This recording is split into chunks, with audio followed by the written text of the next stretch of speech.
So now we're going to start the 3500 review. Okay, so question 1. What is the important difference between a class and a struct in C#? Yeah.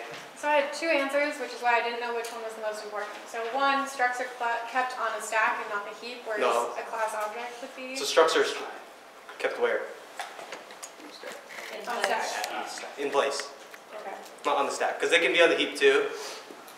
If like an object creates a struct, then that won't be created on the heap with the class. But if it's just created by like the program, it'll be created on the stack. So in place is the right answer for structs. And then where are classes made?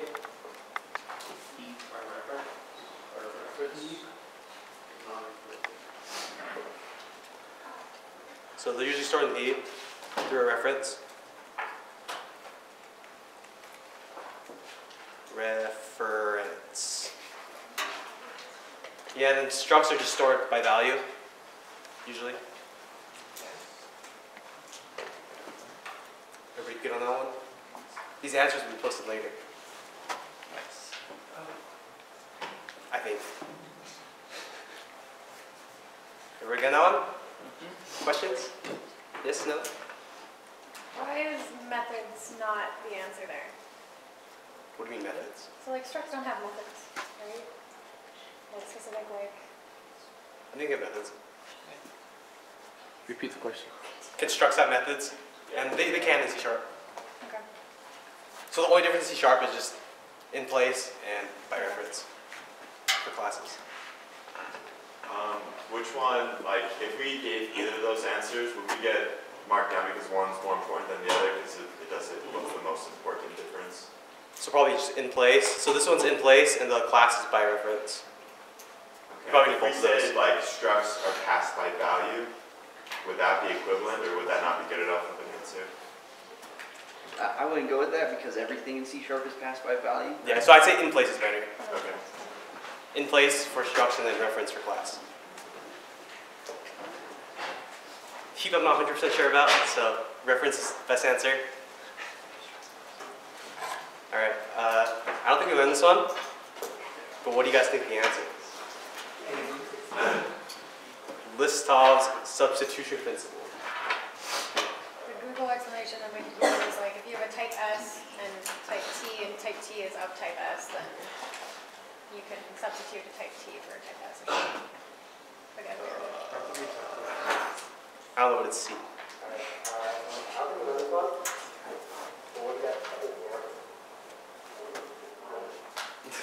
What does C say? Is your Bluetooth speaker somewhere? Alright. What does C say? C says the Listov substitution principle applies when designing the internal representation of a class. So why? So the internal representation of a class, Bobby? Talk this. Do you know the answer to number 2? Like I why don't is it worry C? about number 2 just because we haven't gone over that, but the idea behind the principle is like, so if you have like a parent class and a child class, so say like we have parent, say like we have an instance of the child class and we typecast it to the parent class, we can still call methods of the parent class, if that makes sense, right? It's like any child can still call the same methods of the parent class. That's what I would take away from this question, if that makes sense to everyone. So the idea behind this one is, so say like we have a parent and a subtype, which would be like a child, right? So say like we have parent, let's call it P, and we have child C. Say like we make an instance of an object of child C, and we typecast it to the parent type. So that'd be type P, right? So you can still call all the methods of the parent, even though it's a child's object, right? So how does that C?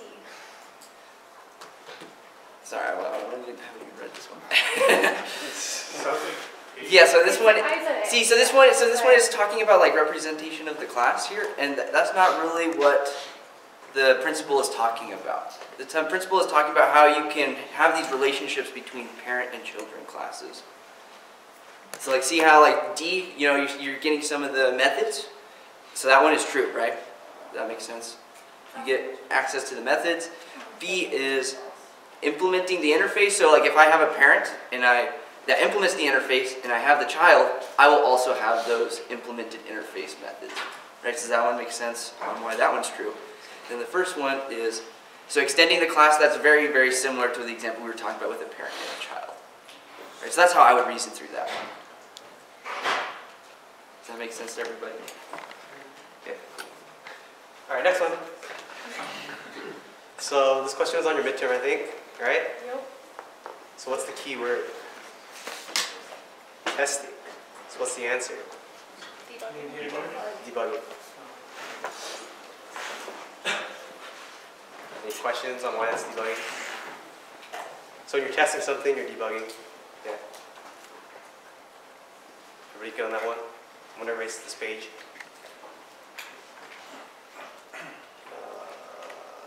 Let's do this method. Alright. So, complete the implementation of the method compose that is specified below. It says compose f of g returns h such that h of n equals f of g of n for all integers n. And then it returns a func, and it takes two functs. So what does this func thing mean? So this is a delegate that does what? Yeah, so the last one's always the return, and the first like 1 plus is parameters. Yeah. So how are we going to write this function? So we have to do f of g of n, and we have to return a func. So how do we return a func?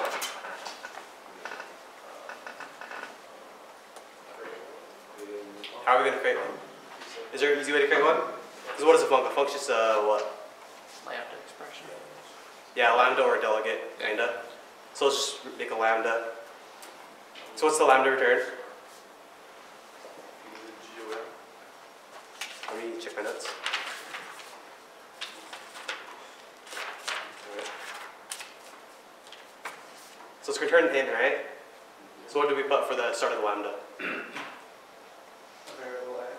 So some variable name, x or any letter you want. And then the method. So you do the equals sign thing. And then what's the next part going to be? So we have to do f of g of n. How would we do that? So how do we call these methods? These functs? Yeah, so how do we call g? G, and then what do we pass it? X.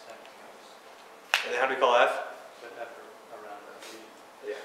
Does that make sense? And then what do we do with this? Lambda. Turn.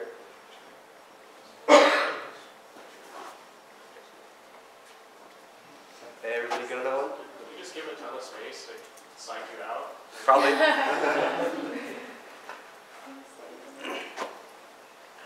Well, you could do it different ways. Like you could create a func object like func, like int, and then like set it equal to a lambda, and then return that func or something. But this is the easiest way to do it.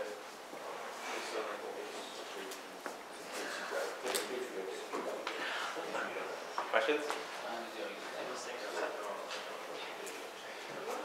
Yeah? Question? Okay, hold on next. Is this gonna fit? So complete the implementation of the method shuffle so that print shuffle will meet the specifications. Note that I1 and I2 are required to be infinite enumerations. Okay, so it says requires that I1 and I2 be infinite enumerations. Prints the elements I1 and I2 in alternating fashion. The first element I1 and the first element I2, the second element I1 and the second element I2. Okay. So people have an idea what this Java doc, not this doc comment means? What the method's going to do?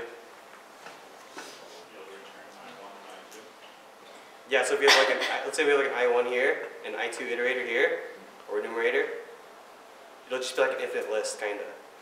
And it'll just return this one, return this one, return this one, return this one, return this one, return this one. It just keep going forever. Okay. So here we call shuffle, and then it just loops and just grabs the next element from shuffle. And then since we see this, we know it returns I enumerator, what are we going to use inside? Yield. Yield. Okay, so it calls shuffle, and it's gonna go infinite. So how do we make it go infinitely? While true. While true. And then what do we put instead of while? Any ideas?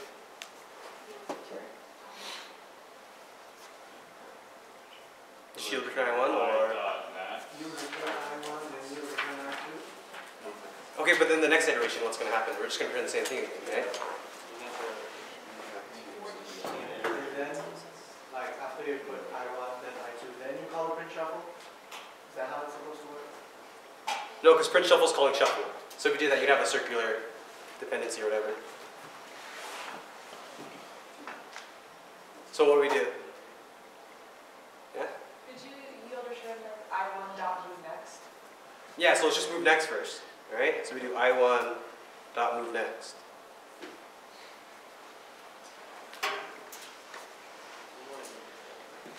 Yeah? And then you have to yield return I1 dot current after that, right? Yeah, now you can just yield return I1 dot current. So you do it. Lowercase r. Hope you guys can hear that. Okay, so now we moved I1 over, and then it returns I1. It'll go back into this while loop here, and then it'll, well, when it calls move next. So shuffle, when it calls shuffle, you kind of probably won't do anything. It'll just return the enumerator. All right, and then when you call move next, it'll hit this yield return,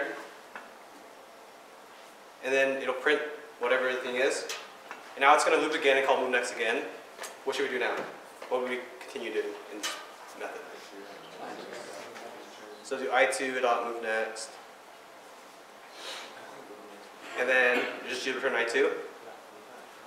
I don't want to write it out. You get the idea. You started before, you start before the first one. Everybody get that one? So it'll just keep looping and do I1, you do I2, and it'll keep going. Any questions? Yeah? You didn't check if I1 or I2 has next. No, because it says, the doc, it says they're guaranteed to be infinite. Okay. Like right here where it gets cut off. Yeah, so you don't have to do any error handling because it just says it's guaranteed to be infinite. Yeah? So, I just want to double check. You call move next first. Yeah. It's not going to skip the first one. It shouldn't. I think the first one is just add some blank space.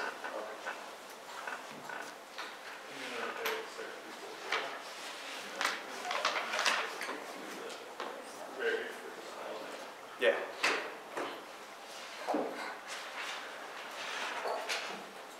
Questions? Good. Next one? I go next? What? I think this one was on the midterm too. Yep. There was one more row on the journal. What's that the other one? What was it, number of cores? Yes. Okay. So for a multi-threaded program with n concurrent threads, how many resources will the running program require? How many stacks does each thread have? Only one for each thread. Yeah, so one for each thread? Yeah? So n. How many heaps will all the threads have? One each or one for all? One for all. How many program counters? And And how many copies of the program code? one. One. How many cores are required? One. One. But it'd be slower. So if you want to be faster, you need n cores. Get on that one?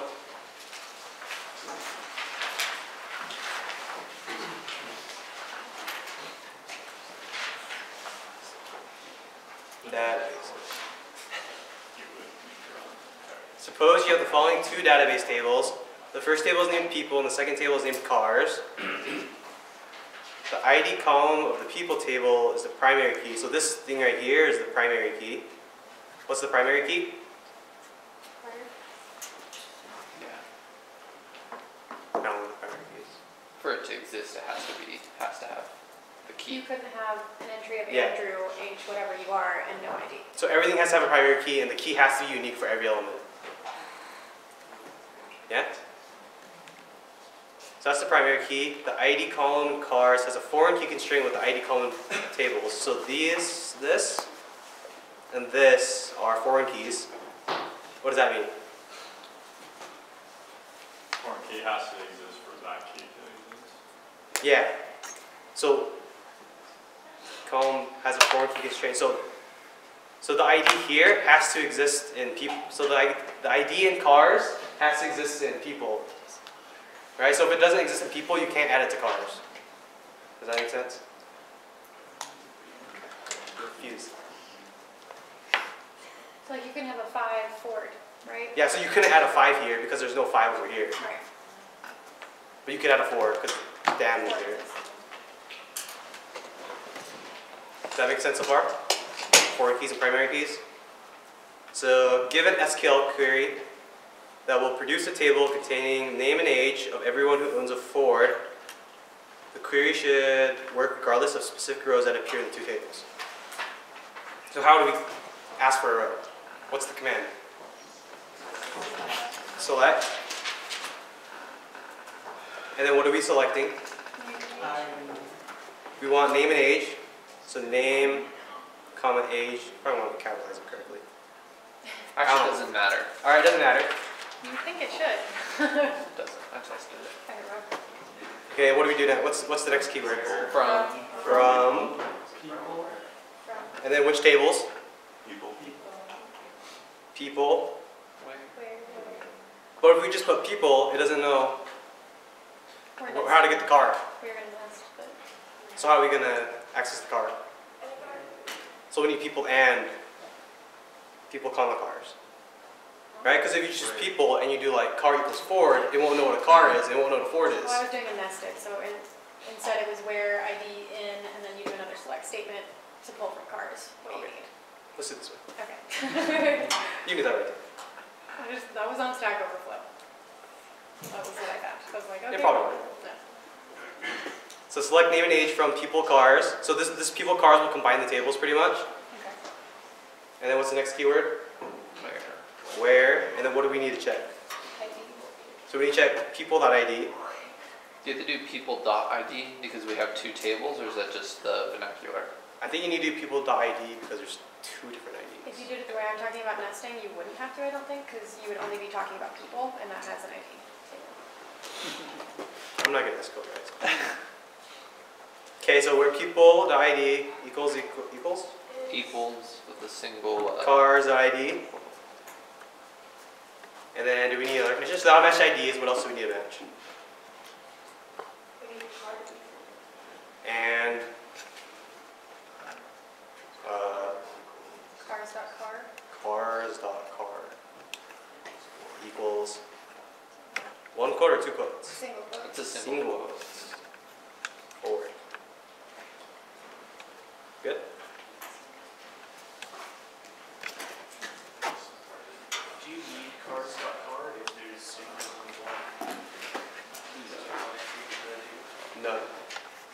From Bobby says no. Bobby, explain Just why because- no. Just because there's only one car column, so you don't really have to distinguish which table you're grabbing it from. But because there's two ID columns, we had to call out people ID when we were Exactly. pulling out. Yeah, because we already combined the table, so now there's two IDs in the table, a name in the table, and an age in the table, and a car in the table. Just out of curiosity, if there were also, say like an age column in On here? cars, like that was specifying the age of the car, Yeah, would you have to say like select name people.age from people cars? Would that work? yeah, you'd have to do like people.age, I think. Okay. Yes. Okay, next one. Two in here. So in languages that don't have C# style properties, what is a bad idea? Why is it a bad idea to have a public instance variable? So what are C# style properties? Yes. Those are the getter and setters. So that's like, I don't know how to do it, but it's the getter and setters. And then you can modify this getter and setters how you like and still make the instance variable public. So why is it a bad idea to have public instance variables without getters and setters? Anybody can modify it. Yeah, so anybody can modify it. Anything else?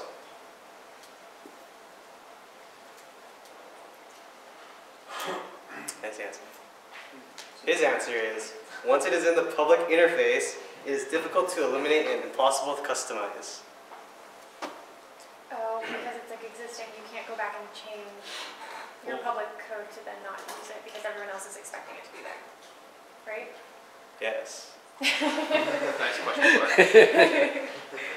Yeah, the only thing I would think about is say like you're making software, you make your variable public, then let's say in a later edition of your software, you want to make it private, right? Because you want to control how the user is accessing. So like maybe every time they access that variable, you have like a counter that you increment.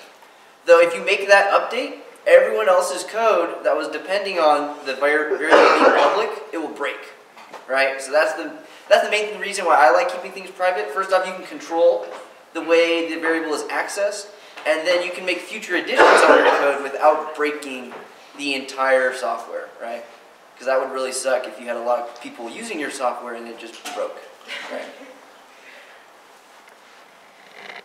Okay, So number 9, briefly summarize our 4 of the approaches for protecting intellectual property. Identify each approach in the space provided below. 1 or 2 words will suffice in each case. So it relies on secrecy, not the legal system. What kind of intellectual property would that be? Trade. secret. Trade secret. Sounds good. Protects creative expression. Copyright. So that would be like a book. I know trademark a book. So trademark would be like the symbols, right? Yeah, that'd be Like like a logo, might be for something you talk about. Yeah, so you like trademark logos and copyright, other stuff. And then how do you protect novel ideas? patent. Patents.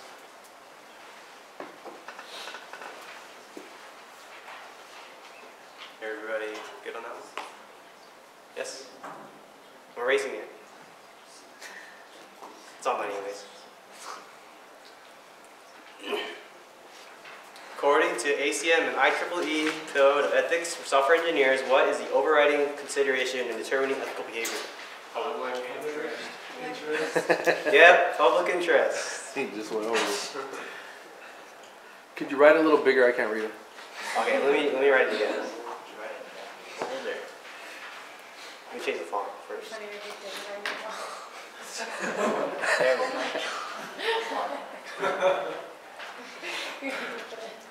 Good? I still can't see it, Andrew. I can't see it. Alright, next one. Vibrant colors. Wait. Let's do this one. This one is also on the midterm. Below the first few lines of some guy's spreadsheet implementation from PS6, his implementation passes almost every test when the tests are run one after another, and fails almost every test when the tests are run simultaneously in separate threads. Alright, so it fails when they're all run together and passes alone. What are common cases for this? Static. Anything else? There's threading. There's no threading to this. Yeah, about the threading PS6. But for if you ask people like PS8 or something, threading. Alright, so any static or threading in here? Like right here? Yeah? So the answer is? Static, dictionary. So the static dictionary is used in all tests, right? Something like that. You probably want a little more words. Yeah, it'll get jumbled. But since the dictionary is static, all the tests are using the same dictionary, and it just messes everything up for all the tests. Since all the dictionaries are the same. Yeah?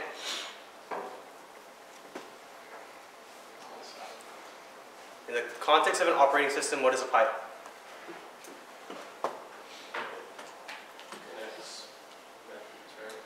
Alright, so what does it look like first? Vertical bar. This thingy. It's a vertical bar, not a thingy. Yeah. Just so you know. And then what is it? It's a command line operator, right? command line off. What does that do? So it takes the value from one method and puts it into another, right? What do you mean value? Standard into standard out, or Of vice one versa. thing, Right, it puts takes as the- input to another. Output from one, yeah, from standard in, standard out, It's important to define standard, because and puts it in standard in. Alright, so if you have like program 1, and you piped into program 2, whatever this output is, like if the output is like high would go in here. Or like a number or anything. now, if he gives us a text file and he asks us to write the line where we have to do the right arrow thing, can I just write cat text file and pipe it into the program instead of arrowing in? You should just arrow it. Okay. So I think on the midterm, there was a question that was similar to this, where it just asked like where the input and output was coming from. Yeah, so the input and output from all programs just come from standard in and standard out. Yeah. even Anything else though- is moved into standard in and then moved out of standard out. Okay. So, okay. So what does a filter do exactly? A filter, Yeah, what was the filter for? That's the program, right? Filter modify. Pipe and filter. yeah, so it kind of like filters your output in a way. So like it'll take your output and like filters. Like your grep that you made in PS1, it like filtered the output to search for a word. Oh, Right, so it's just filtering whatever your output is. Any other questions? No, standard in, standard out, command line. what was the key for filter again? It was the slash, right? Or The what? what you would write in the command line filter? What was the? It's just a vertical bar, like an OR. Oh, And then if you want to like move files in and out, you use like this or this, depending if you go in or out. You use the caret, sideways caret. which one's in and which one's out? Arrow into the program. So this one is in and this one is out. That was it. In, No, it's Maybe it's the the other way opposite. around. opposite. Yeah. It's like pointing. One of them's in out, one of them's out. We'll try it out. Open your PS1 and try it out. Any other questions?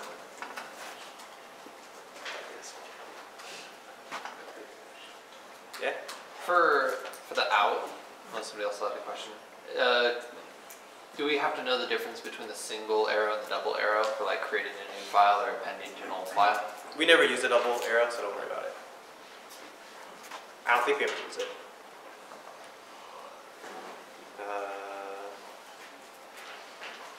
Which of these terms refers to the type of testing that is particularly important during the process of modifying a program that has previously passed a set of test cases? So what's unit testing?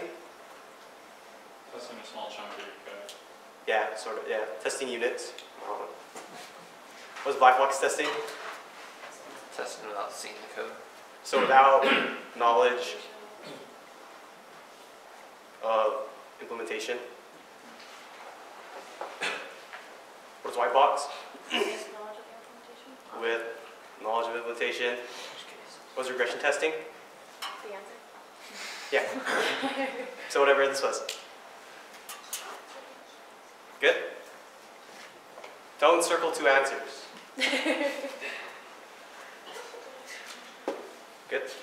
So what is regression testing then? So regression testing is just like using the same test on new code so you know it still passes all the old tests. Pretty much a basic idea. Are there any other types of testing that we should know besides these four? Do you know about testing suites? Or know what that?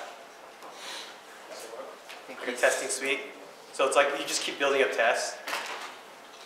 It's like a mixture of like all of your tests. And you just keep building it. It's like regression testing, pretty much. So if you have a testing suite, you'll just keep running it, all your old tests on your new code. It's like what your regression testing tests. Yeah. Good. Next question.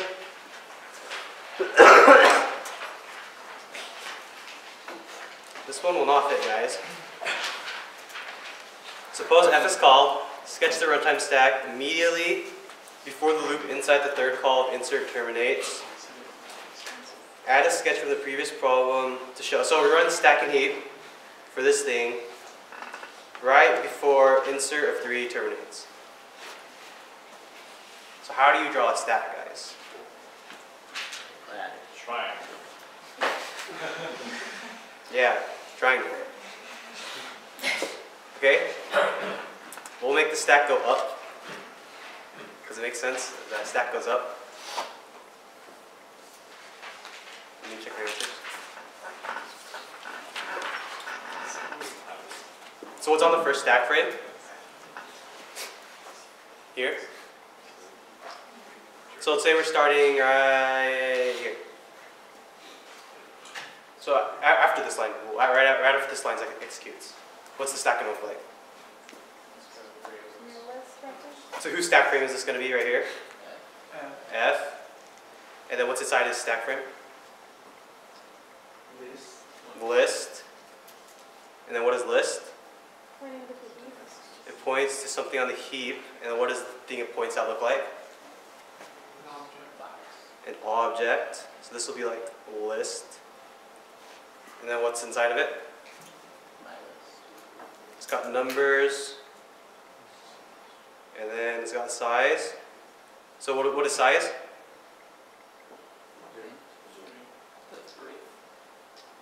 Zero. And then what is numbers? The size is 0, then done.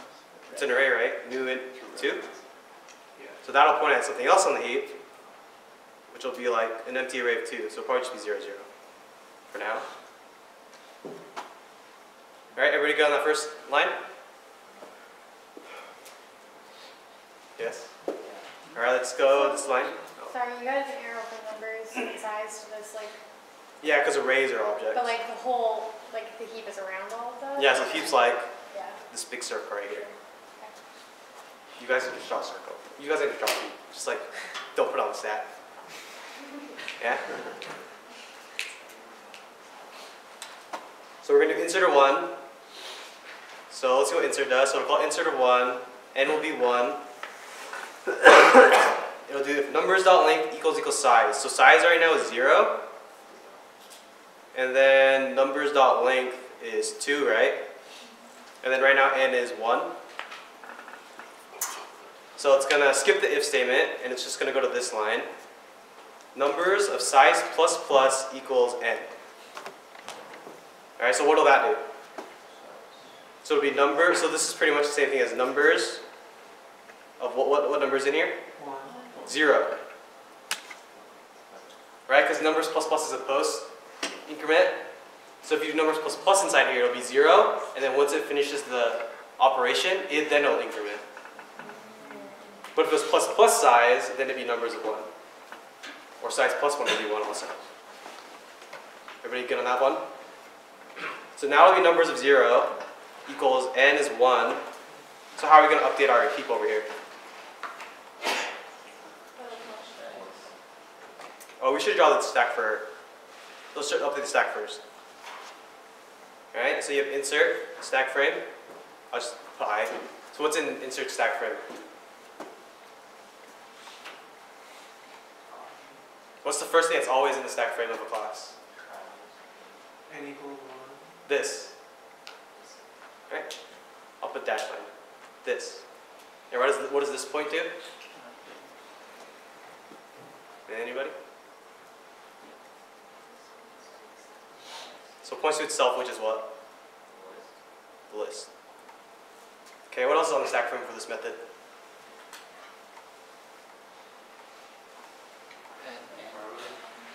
Yeah, you have n. What is n? 1. What else we have? Size, but wasn't that controlled by the list? Yeah, we got nothing else. Yeah. I just drew too big. Okay, and then we execute this line. What does that line do for this picture over here? Numbers of 0. so change this thing to a 1. And then what else does it change? So updated numbers of 0. What else does it update? Size. Size is now 1. Okay, and that call's done, it'll return. And then the stack frame will go poof. I can erase it. I lost it, guys. I'll read that real quick. That's good, guys.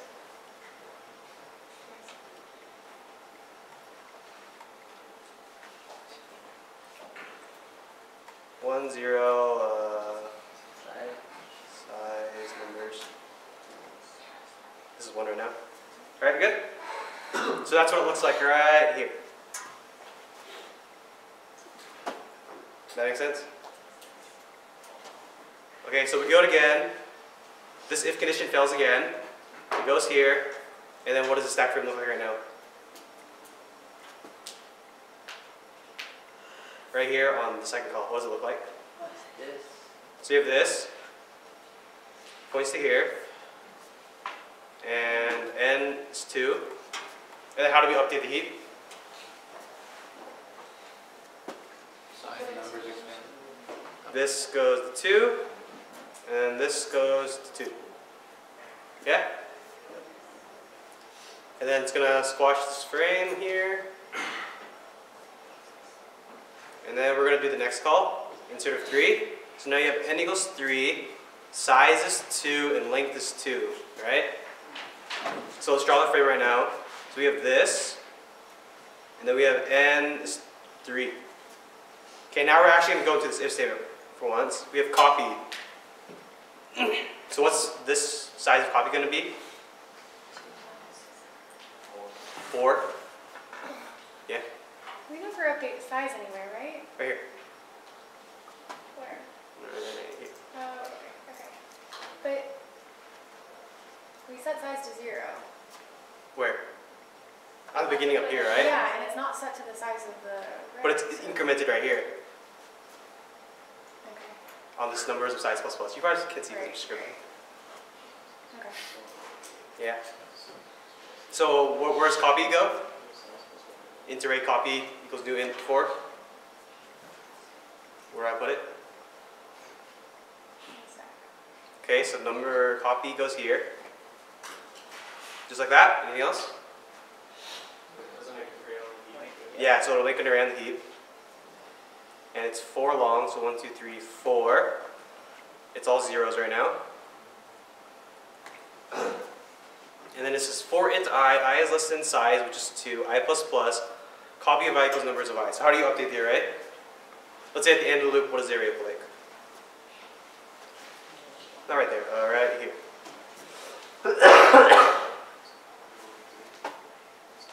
So what does this array over here look like, this copy array? After this for loop. Just like 0, 1, 2, 3. It'll be 1, 2, 0, 0, right? Because it'll loop through this array, and then it won't loop through those last 2 indexes. Oh yeah. And then it says numbers equals copy.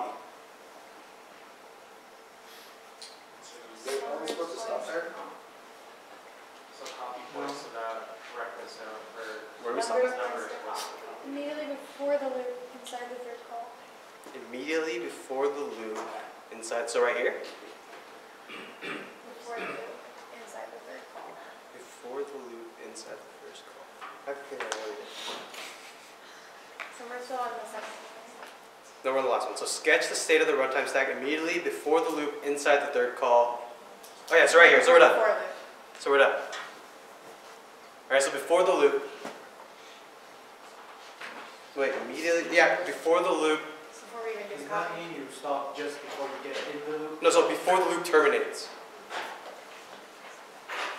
Oh, Yeah, so like right there. So pretty much right after the loop. Before the loop terminates, so right after the loop. But like the terminates is way too far away from the statement that says immediately before the loop. Yeah, read the question, guys. Well, I did, but Remember on the Crazy, test, read crazy. the question too. I don't read the questions on tests. I lose points a lot. So this is what it's going to look like at the end. Yeah? Is everybody happy with my drawing? No. Can't read it. It's your fault then. Hey, not cool. Good enough. Oh, there's I up here too, because you're still at the end of the very loop, so it'd be like I is 2. Because you're inside the for loop at the end. Right. Because you haven't actually exited it yet. Yeah? I'm gonna erase it. Yeah, so this should look familiar because this is just the implementation of an array list, right? What is an array list? You should remember this from last semester. So the insert You do. estimation will put all the information directly onto the heap. Wait, what? Say it again. In the insert method, So everything will go directly onto the heap rather than. So the insert stuff will all go on the stack, on insert stack frame. And then the only stuff that goes on the heap is when it calls like new. So when it calls new here, it'll create something on the heap. Yeah, everybody got this one? Yeah. Wait, never mind. Okay, I'm erasing it. Oh, no. You don't have any questions, it's fine. You can fit 2 in here. Which one of the following statements is false? So it's A, a REST service can be built on top of the HTTP protocol. True or false? That one's good. A REST server is unconcerned with user interface details. True or false? True. A REST server associates information for each incoming client connection. True or false? False. A REST service communicates pieces of the server state to clients via something. True or false? True. JSON. Or XML. Or the like. Any questions about these? Each one of these? Why they're true and why they're false? Yeah? Why is it false? 2? C. Oh, C is false because every time you get an HTTP request, right? It just makes a client, it completes it, and it immediately throws it away. So every sort of REST call is just one connection, and that connection is immediately going to be thrown away as soon as the request completes. Right? Sort of like in your PS 12? 12? Which is why it doesn't have to be in a list. Yeah, that's why you didn't need to make the list. Because that list would keep track of everything, like the chat server. Excuse me, that was for you. Get out of the position. Yeah, so that list would keep track of everything, but you don't need to keep track of everything for the REST client. Because every sort of REST call is its own individual call. It's just like a single call, it'll complete and get thrown away. Does that make sense? Any questions about these other ones? 1, 2, A, B, D? Are you happy with those? It's on the test again, you get it wrong, it's your fault.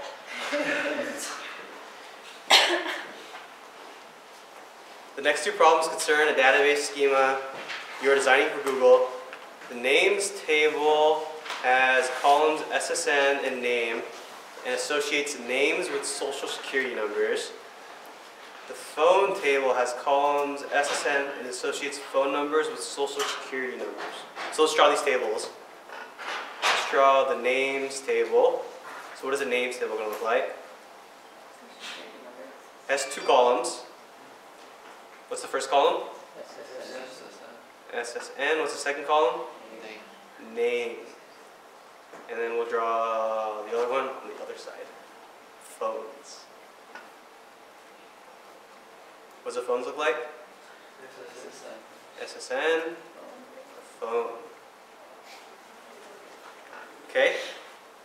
So what constraint? So you want to make sure that the names table can never have more than 1 row containing a particular SSN. What constraint would you use? So you can use a primary key. That'll make sure it's unique. What else? Any other ones? There's one more. Foreign key constraint. No, so foreign key constraint we'll just try to match to. Okay. Oh, the name? So just to make the SSN unique. There's one more. We didn't learn about it though. It's a primary key.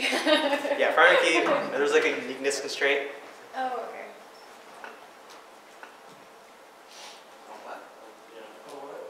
A uniqueness constraint. I don't know if I spelled it right. But uniqueness. But primary key is good enough. It's primary key.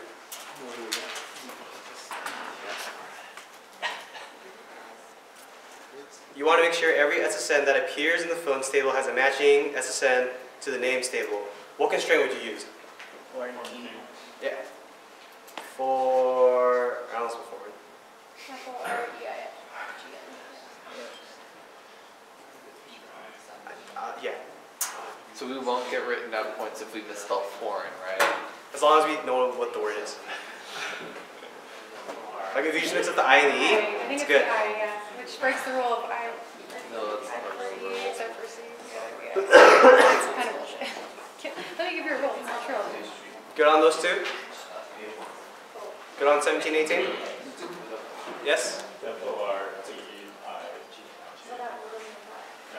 Locks are commonly used in multi-threaded programs to delimit critical sections. Ideally, critical sections should be as small as possible. What is the drawback of a critical section that is too small?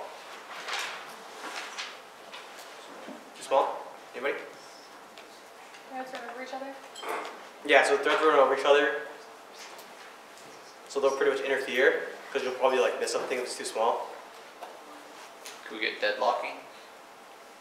Not from being too small. So deadlocking is mostly just when you have like a lock A. When you have nested locks. So you have a lock A and then lock B immediately after. Then that's going to make a deadlock, usually. So what does that say? That's Interfere. Really? Say it. That says interfere? How do you spell interfere? There you go, fix it. Okay. Destructively. I don't want to spell it. Destructively. Alright, what if they're too large? Race condition. Or, No. not race, no. It takes too much time, you log off execution. Yeah, so it's going to be slow. There's a lack of parallelism now. Whole point of multi-threading. Whatever. Lack of parallelism. So if it's too slow, if you have like a giant section locked, each thread will just take in turns running that section, and then none of the threads will be running at the same time.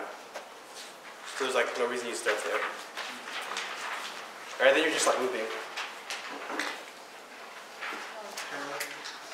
Yeah? Section is where it's, you have to get that controlled by the threads. Louder? How would you define a critical section? So a critical section is sort of a section where you don't want two threads at once. It's a section that has to be run at one at a time. So Alex can overwrite data. Yeah, so if you did like a read and like two writes at the same time between two threads, one write will win over the other. Right? Because it's going to read it and then write it. So when you're changing a data structure. Any global Right. data structure. It doesn't have to be a data structure. It could be like an int or something. Okay. But anything that's Changing shared. data. Anything shared. Right? Anything shared between the threads, if you're writing, then you probably want to lock it. Or else it'll be like overwritten and you'll lose some data. Would it be wrong to also mention deadlock possibilities in that? Well, deadlock doesn't really apply to either of these. So deadlock's only when you have like nested locks pretty much.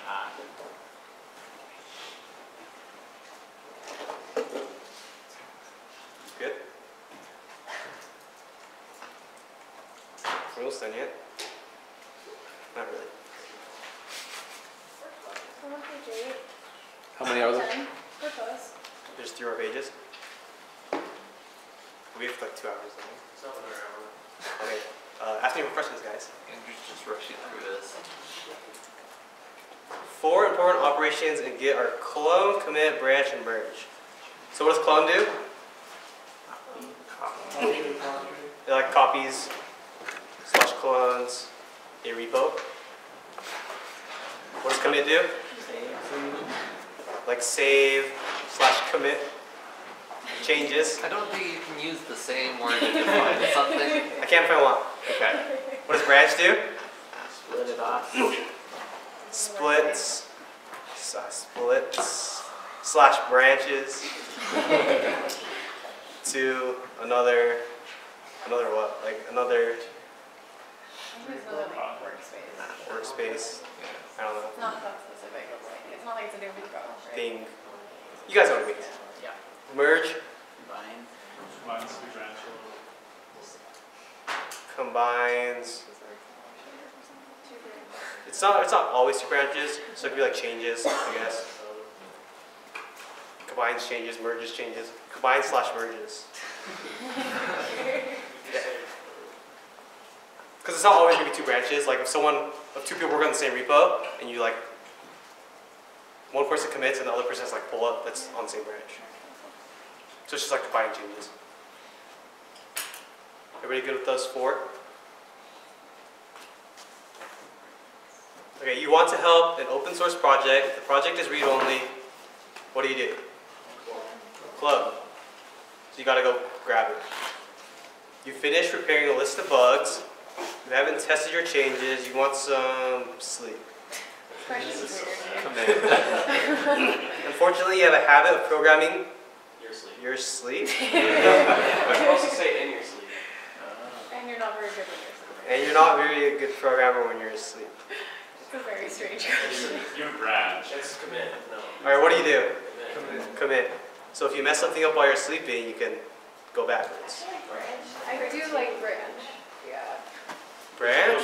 You have to commit to make any branch. Right. Yeah. That's the problem. I don't know if you take branch. Just put commit. That's a horrible question. I'll say commit this. I thought it was save / commit. No, you don't want to save, because if you just save and you start writing stuff, you can't go Why backwards. / commit? They mean the same thing. Don't put 2 answers when we expect 1 answer. He's mimicking. I'm mimicking your Yeah. definition of commit. Cello manager. But a lot of people put 2 answers when we expect 1 answer. And then we just talk it wrong. Better listen to him, he's grading it. Yeah. Yeah, that's true. So if it expects 1 answer and you have 2 in mind, just commit to one of them. Commit to your answer of commit. Yeah. Because if you put 2 answers, it's wrong either way. Well, if we put 2 answers and circle the one we feel most confident first. You should just erase the other one.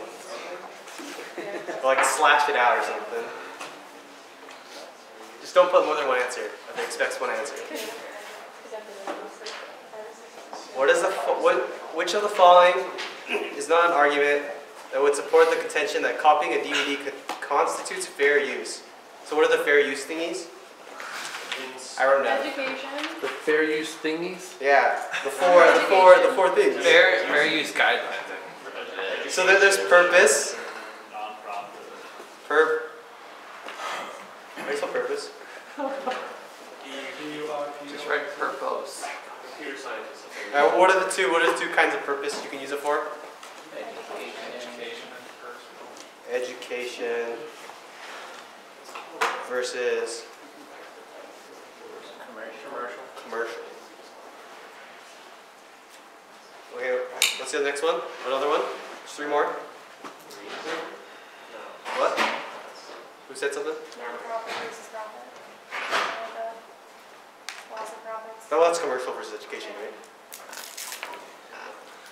Just 3 more, guys. Short term, long term. Like No. a snippet. Clearly we don't know this. It's free, like selling it. It's free. I don't know. Yeah, it's like a profit loss thing. Oh, If I'm not gonna lose the profits by effect? copying this, then it's okay. Is it effect or effect, guys? Effect. I trust you guys. So if it's a large effect or a small effect, or sort of. Yeah. So if using this has like a large effect on whoever the owner is or whatever. So would What's that another be one? profit then? Like, would that be the profit? Yeah, that'd be like a profit. Okay, Like so like, it's a large effect on their profit or like a small effect on their profit. 2 more. Who got some? You did. So there's the nature of the work. What's the nature of work? What's the 2 things? Actual Uh-huh. Versus? Versus Start with C. Creative. And then last one is amount. Amount used, I guess. Small versus large again. Alright, let's check all these. A DVD is a documentary about the fall of Berlin. Is that a good argument? Sure, because the nature of the one's tax. Falls under educational. Yes, educational. I think. Yeah. That's fine. Next one. No copyright notice on the DVD, does it? That would be a problem. That one's no good. DVD is no longer available for purchase. There's no problem, so that's okay for purchase. That has like no effect, right? Because it's not going to affect their sales or anything. Let's put arrow there. Use a history. That's education too, right? So B is the answer. So why do we assume that the documentary is educational? Just because it's a documentary, therefore it contains facts because that's what the documentary is? It might be factual too. It's like educational or factual. Right? You don't want to steal creative works because that's their ideas. But if something's factual, it's just factual, right? It's not, you're not stealing facts. Well, the person selling the documentary kind of is, but Well, it's one argument, right? Someone can argue against it. But it's a valid argument, I guess. Right? Let me out here, Bobby. You good? Yeah. Describe the process in Visual Studio of adding a working button to a GUI. Alright, open the toolbox. You need to make the project. Well, you already have a GUI, right? So you already have a project. can we just do drag and drop? Okay, so drag a, what do you want to drag? A button Into a panel. onto the panel / design surface. And double click the button in the GUI. It's creating the event and we find out. Double click the button. Yeah. That panel. This is a weird question. Well, how specific do they expect us to be with this? I can make this 52 Just get the right idea. Because to me, drag and drop is enough, but yeah, Well, if you just drag and drop the button, it doesn't do anything. sure, but So double click the button. Implement it's an more action. elaborate though. Like Creates the, event handler, then you yeah. What does double clicking the button do? Then Creates event handler. Event handler. Okay, and what do you do next? implement the handler. Implement the handler.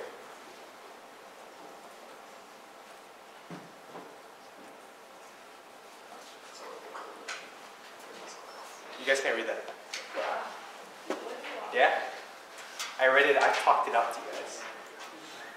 Everybody know how to add a button to a GUI? Hit your computer, download Visual Studio. You guys want a demo? We have a lot of time.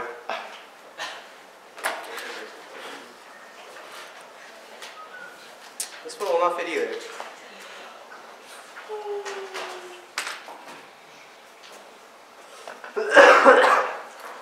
So here is pretty much your PS11. Alright? Sort of. So sends bytes out of socket S. When all bytes have been sent, invokes the callback CB with the socket S as its parameter. So we do, so if they call send bytes, it'll take a socket, bytes, and some callback. And then they call begin send. They pass it bytes, starts at 0, so this is starting position. Send this many bytes, some flag, callback. So this is the callback that's going to call when it finishes sending. And then it's going to pass this payload. And then here's the callback. It gets everything out of the payload. It checks how many bytes were sent, and it checks if it's sent all the bytes yet. Okay? So how do we implement the payload? So what's the struct for the payload going to look like? What do you want to put in the payload? Well, We it need makes a payload here, right? So it takes a socket, some number of bytes, callback, and some number of bytes sent. So that's what you want the struct to contain. Okay, so let's make a struct. How do you make a struct? Public struct. Public struct. What's the name? payload. Payload. Okay. Remember to put your braces. You know, the socket called sock. So you have a socket called sock, capital sock.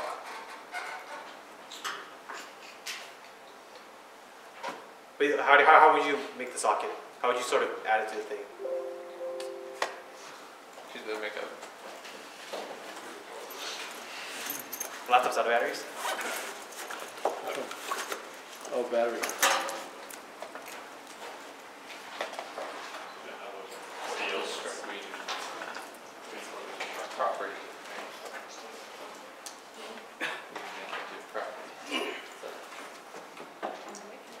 Oh, awesome. Yeah, instead of using Whoops. instance variables. Don't look at that, guys.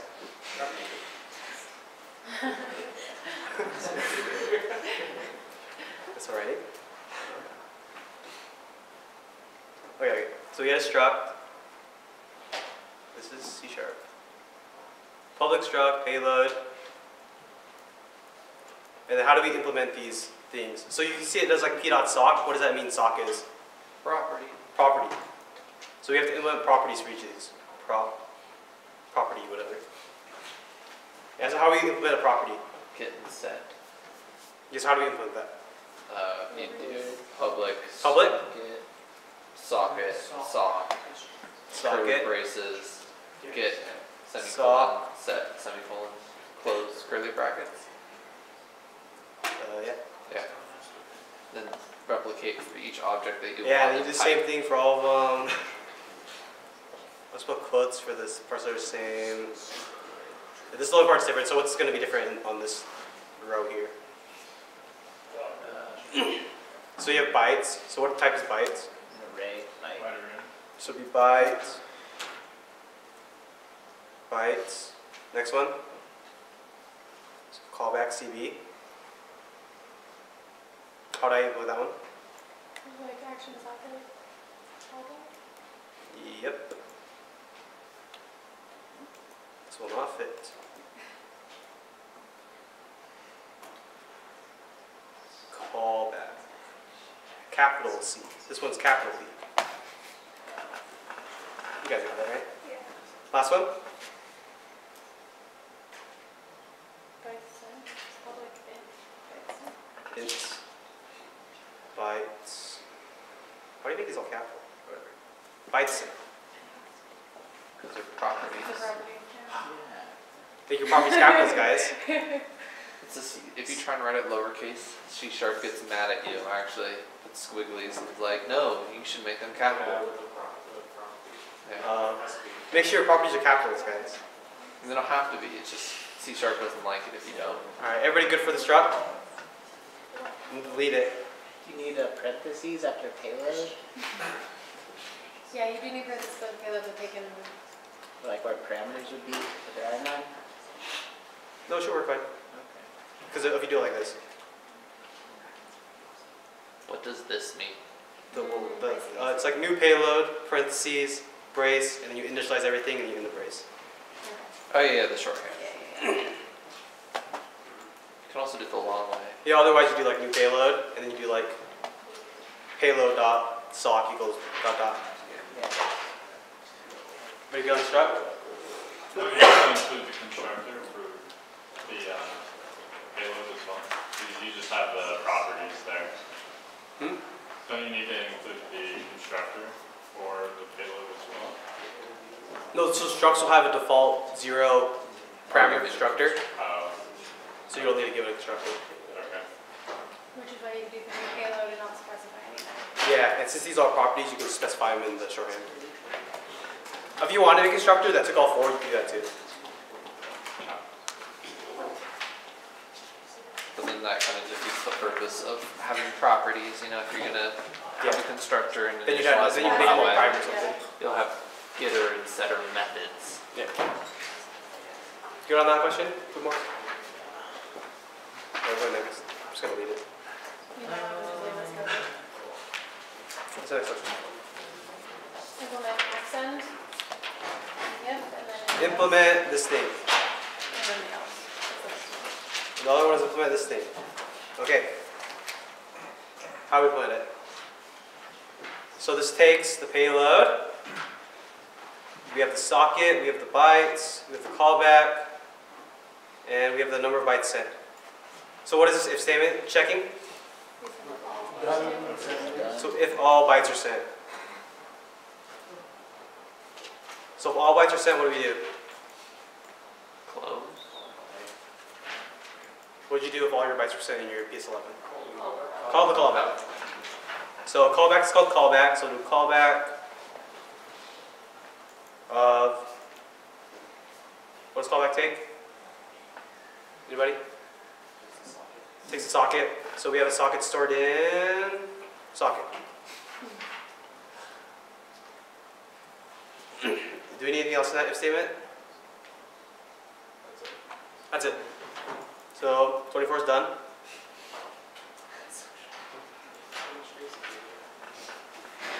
What do you have to do? You have to close the software or anything when it comes to No, so the user using send bytes will close the socket. Should we do it then invoke? Should be bad to do it that way? To make it on another thread, Yeah. I don't think it matters here. Well, 'cause it's only You can do it that way. I don't think it'll matter here. Because the callback's already asynchronous, right? Yeah, so this is already asynchronous. This begin send. It'll already make another thread for you. Okay. I think the problem in PS11 was you were doing more stuff after that, after you called the callback. Because you had to check the queue in PS11. Yeah. Here it doesn't really matter. Yeah. And then what how do we do 25?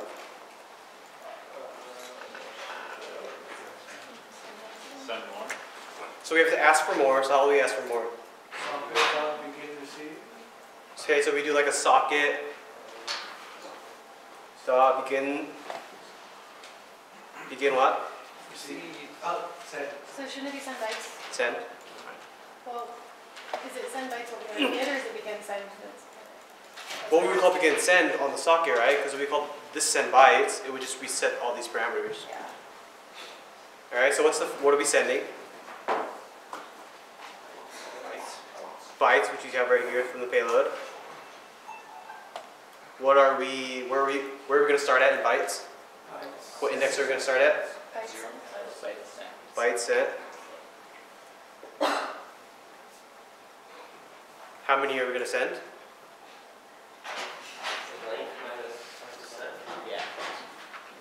Bytes dot length minus bytes sent.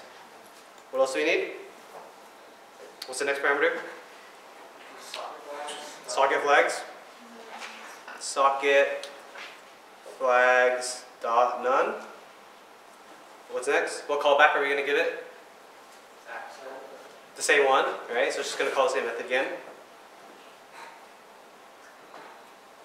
And then what payload are we going to give it?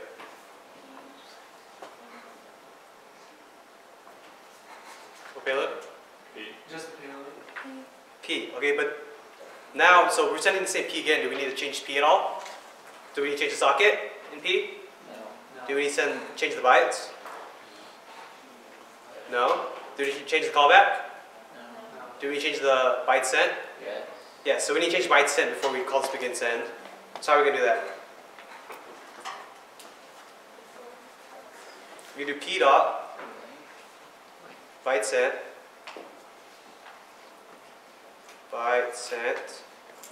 Plus equals what? byte set plus something. Lowercase byte sent. Right? Because we already calculated over here.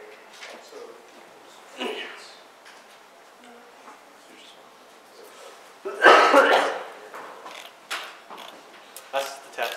You guys want to do anything else? We have 30 minutes. You guys want to do like old midterm or something?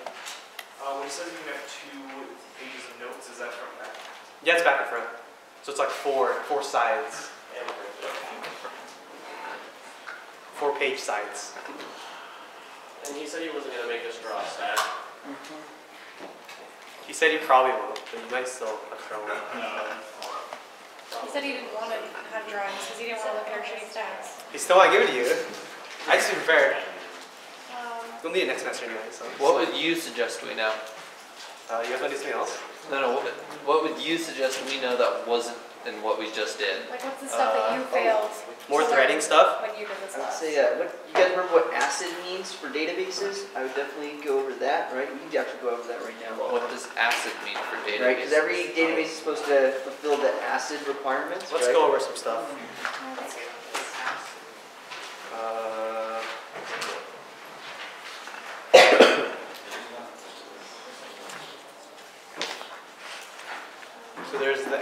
thing for databases. I don't know what they stand for. Bobby, what do they stand I know, for? I know A is atomicity. Yeah, so what does that mean? What does atomicity mean? Anybody know? Not be divided. It's like, No. So that means the transaction's either completed or it's not completed. it's like a binary. It's completed or not completed. It's not never in the There's middle. no try. Never in the middle. There's no try. There's Yeah. do not. So that means whatever you do is going to be completed or it's not going to be completed. What does C mean? Consistency. Okay.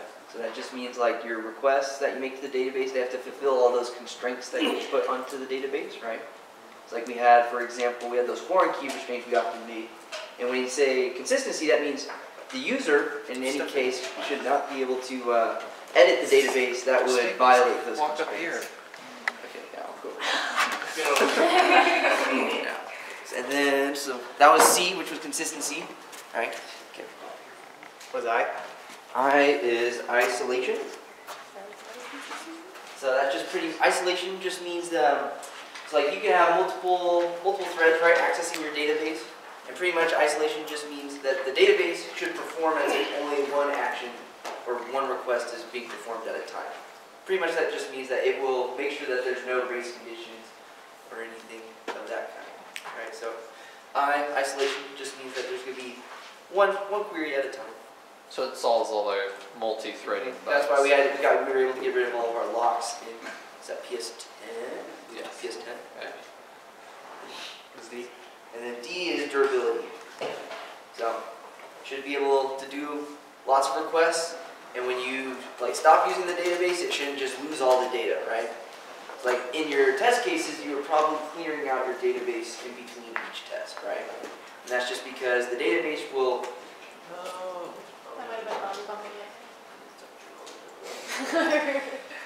Yes, durability just means we should be able to close the database and reopen the database, and none of our information should be lost. Persistence is a good way to remember that. So. Can you go over consistency again? I don't So feel like- consistency just means that your queries that you, so say like we put foreign key restraints on different parts of our database, right? Or like another example is our primary keys that they had to be unique. And that just pretty much, you won't allow a query to break those rules. Right, so say like I have a query where, say like I have, let's go back to the social security number and the names again. So say like I have my name with social security number 1. Okay, and then Andrew has a social security number, and I try and add the number to 1 again with Andrew's name. The database won't allow that to happen, right? Because we haven't set up those constraints. Okay. Cool. Is there any other questions about ACID? Would durability also be like stuff where they have like offsite backups of a database or stuff like that? Yeah, so that might be how you would implement durability, would be if you have a backup in case something happened to the original. But yeah, the main thing about durability is just that you won't lose your data. Can we talk about virtual? Virtual? Like a virtual function? Yeah, virtual methods and stuff. It was on the last test, and I feel like I still don't. So if you have a virtual function, that function, if something inherits from a class with a virtual function, then that class can override that method. What is virtual for you? So overrideable, I guess. Without using the override keyword. Yeah, so if you use the override keyword on the method, it'll just it won't follow inheritance now. Oh, okay. Right, so if you try to call object, so if you be this is object O, and this is object, I don't know, B. Then if you made an object O that was an instance of B, and you called a normal function, like a normal void function or something, and you overrided it out here, then it would just call the regular void function instead of following inheritance, doing the overrided one. But if you had a virtual one and you called it here, then it would follow the tables and go here. I didn't really draw it. But just get the idea. Right? And by doing virtual, all your methods are slower because they have to walk through an additional table.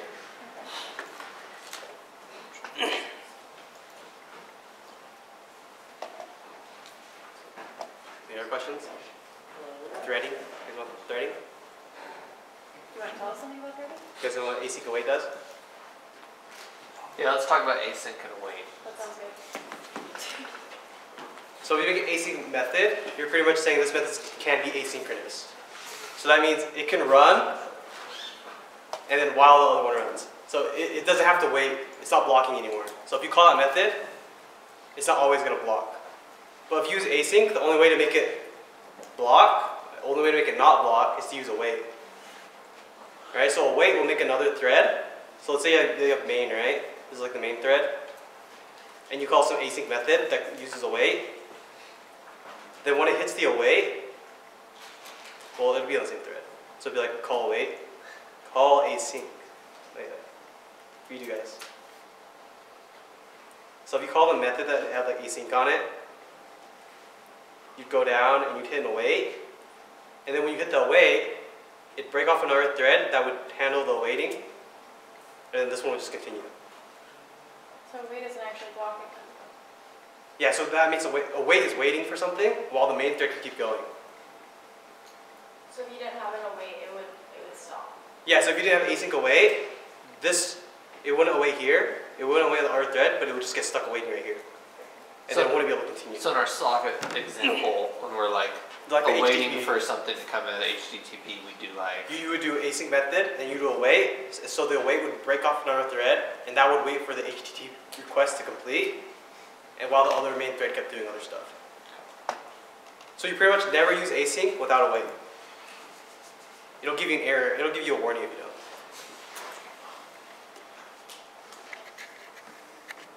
Yeah, so you have to use Sorry, Andrew. If you use async, you have to use await. Pretty much. Yeah. What was a profiler used for? So a profiler pretty much checks the speed of your program. So it'll sample like, let's say you're running a program, it'll sample like, oh, oops, cancel, trash. So let's say you're running a program, right? The profiler will just sample every like, let's say like 10, I don't know, milliseconds or something. That's probably too slow. I think it's every few lines, I know. No, it'll just sample every like 10 milliseconds. Maybe like 1 millisecond. It's probably still too slow. But it'll sample like every 1 millisecond, and it'll see what line it's on. Right? And then it'll keep a counter on each line. And then depending which line it samples the most, that's the slowest part of your code, right? Because whatever it samples most on those like even intervals is whatever is the slowest. Yeah. And then what's XSLT? XS. So the XSD was What's defined as the structure of an XML? the file? structure of the XML. But I don't remember what the XSLT was again. I think the XSLT was like, it was like a conversion, sort of, to convert from XML to like the different language you use. Yeah. Like a convert guide or something. Anything else? Deadlocks? We talked about those. You guys know how to make a deadlock? But we don't want it. So you get deadlock, you get like lock A, and then this would lock B. This is one thread, and the other thread would have lock B, lock A, and then this one would be right here, and this one would be right here, and they're stuck. That one make sense? Deadlock? Yep. I don't know what else. Can you guys like draw a thread diagram? Like if it gives you like a method, like some code that makes a bunch of tasks, can you like follow those tasks through and see what it prints? How are you supposed to draw that? Well, you just draw a thread, right? And this is like another thread. This one thread. So it looks like our branches from GitHub. Yeah, so you can like down or up or something. And make sure you can like follow it. So every time it like branches, makes a new task, you follow the branch and see what it prints. And if it gives you like a program that like, they give 2 threads and this prints something, it's like prints 1, and this prints 2. And you actually like what they print, you know, it can either print 1, 2, or 2, 1, depending on the speed. Depending on which starts faster. Ask me some questions, guys. I don't want to talk about.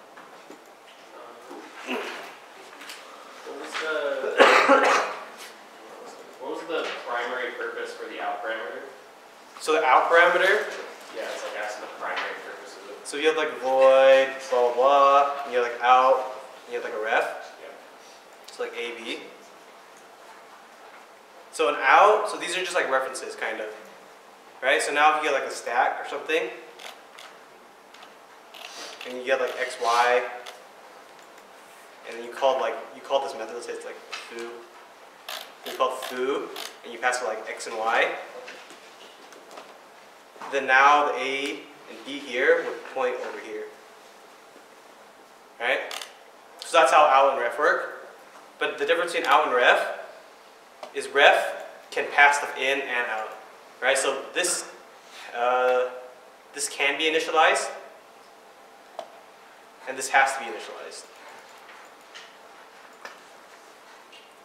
Right, so if you pass a ref parameter, that method is allowed to use whatever values in B, right? Because it's a ref, so it expects a value to be in B, right? But if you pass out A, then there's no guarantees there's a value in B in A. A could be null or something. So the out parameters are mostly just used for an extra return. Extra return, so that was the main. Yeah, so this is like an extra return pretty much. And this is like an input and a return.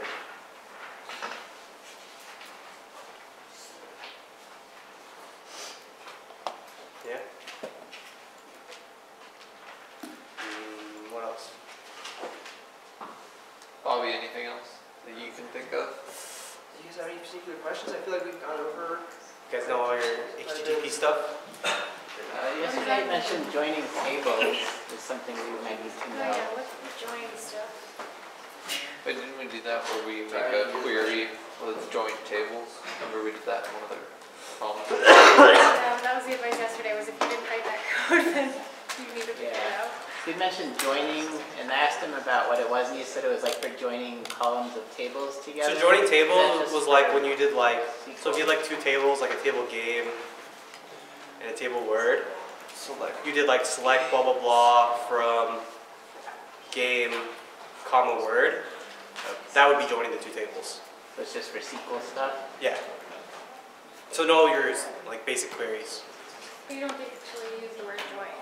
I don't think so. I think there's a command join, There is. but that does something different. But it's the separate, like, yeah. The other form of join we were talking about is like you could wait for a thread. I believe the method was called, like you have your task, you do task.join, and that would wait for another thread to complete. Yeah, so thread.join waits for two tasks. I think it's thread.wait. Is it thread.wait? It's join or wait. It's join in C. Yeah, that's the problem. In C++, it's wait or join. I don't remember. Yeah, I think that's the way it works. But that'll wait until the thread. That'll wait for all your other threads to join. It'll say block here until your other thread's done. What else? Do you have any questions? I would know that C# is JIT compiled. So what does that mean? That's just in time compiling. So when you would compile your project for C#, a C# project, it would compile all your source code at once, right? What it does is it'll run like, first it'll compile the main portion of your code, and it'll get down to it and say like there's another portion, so say like there's an object A. Initially, C# won't compile that, right? Because it's trying to be more efficient.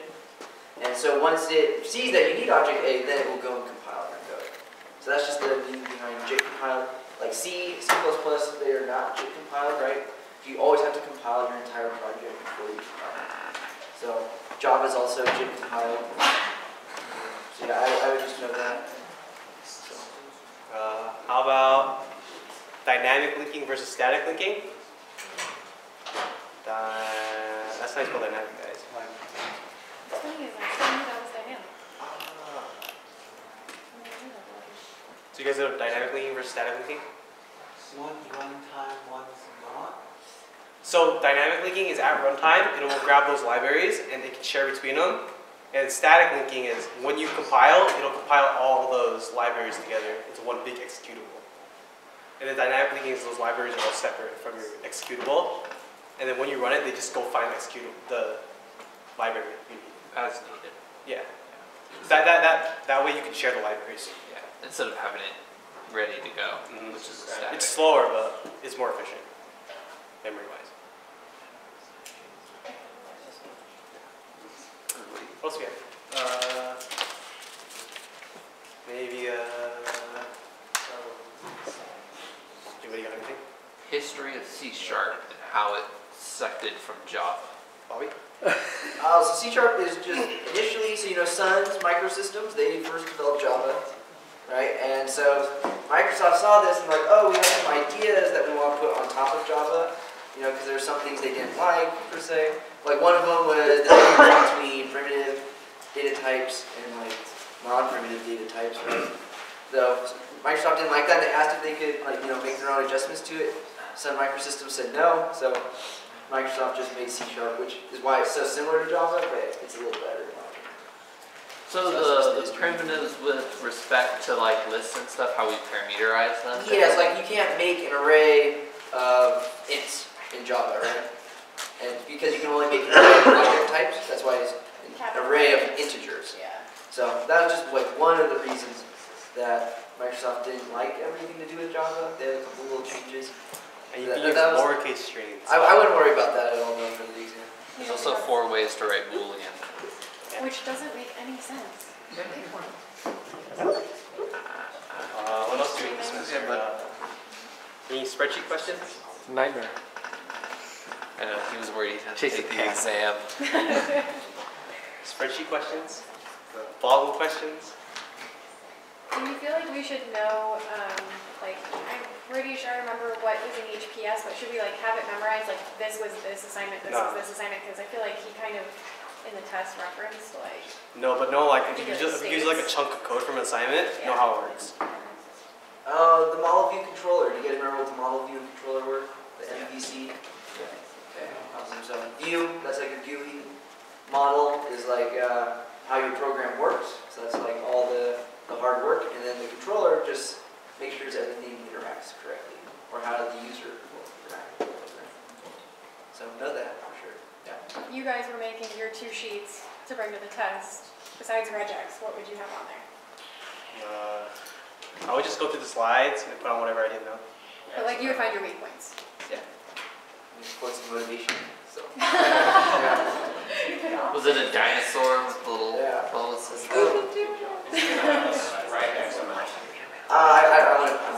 wouldn't worry about that. Just mainly, I think regex is there'll be like a question where it's not about regex, but regex will be part of the question. Right? Okay. So that's what I Only would this expect. point. What about UML class diagram?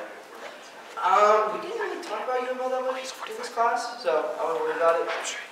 Yeah, you'll talk more about that in 3505. Any questions in the last 2 minutes? Yeah, you got 15. Yeah, but other people are coming, so. But Bobby will be free to answer questions right after. Yeah. I kind of want to do like a diagram for Freddie. Like how, do you remember how you did the sleeve diagram? Yeah, so. Let's see. Yeah. Can you pull up in the terminal, just doing the work? And then that'll be the last thing. If you have more questions, go ask Bobby. Or you can ask me at 4. You want the track? The old one? Yeah. Sure, give me.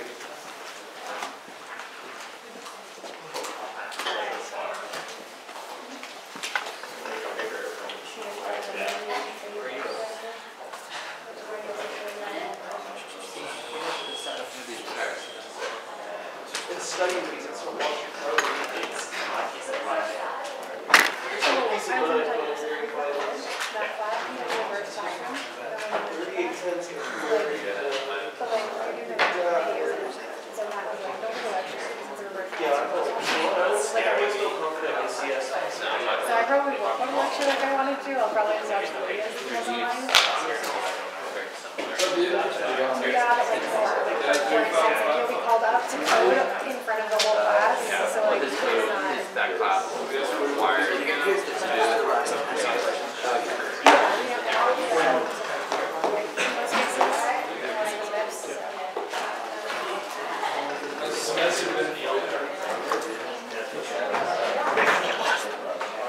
You still want to do it? I would love to see it. Alright, I'll do it. I don't care about the video. They're I want to not make here. something So. else. But No offense, video camera people. Someone's just doing what they told me to do. Was this a test question? Yeah, this is Last on one. the second midterm. So F is going to be called, so we'll just run through F real quick. So that'll go to G, so this is F. So first we create the task. So it'll go through G, it'll print C, right? And then it'll make the task. This is T2. And then T2 will call H. This will print D. Can everyone keep it down just for a few more minutes for the camera? Thank you. Alright, so it'll call F, it'll call task T1, it'll call G. G will print C right here. And then it'll run this task H. H will sleep for 2 seconds. And then this F will print D right here. And then it'll return. And it'll say T1 equals T2. It'll print A. And then it'll wait for T1. So it'll sleep, this will sleep all the way. It'll print D, E, it'll print E, and then it'll return for this wait here, and then it'll print D. So the order it's going to go is C, D, A, E, B. So it's always going to print C first, and then it's usually going to print D first, and usually print A after. So D is always before A, but E can be anywhere in the middle, right? But E is usually going to be at the end because it's sleeping for 2 seconds. 2 seconds is an extremely long Yeah. time for a computer, so. So unless this one just like dies or something, it's usually going for E first. E last. And then it'll wait for the thread to finish, and it'll print B. So E is always going to be before B. And then D is always going to be before A. And then E is usually going to be after D and A. I think you should say always. Usually. 2 seconds is a very long time. Anything can happen. Yeah, but if you wrote E somewhere else on the exam, you would get it marked down. By your own words, you say you'd mark that down. I would mark it down. Yeah, exactly. So that's why. But if you say like, it could happen, I don't know. I don't know if you guys read You it give me enough closely. If they don't have to. We're done. Finals Wednesday, What time? 1 to 3. Bring 2 sheets, paper. And then we're going to be in that room, this room, I think. So halfway through, I go from that room to this room. No. You're not even going to be here. You're going to be in the next Yeah. I'm just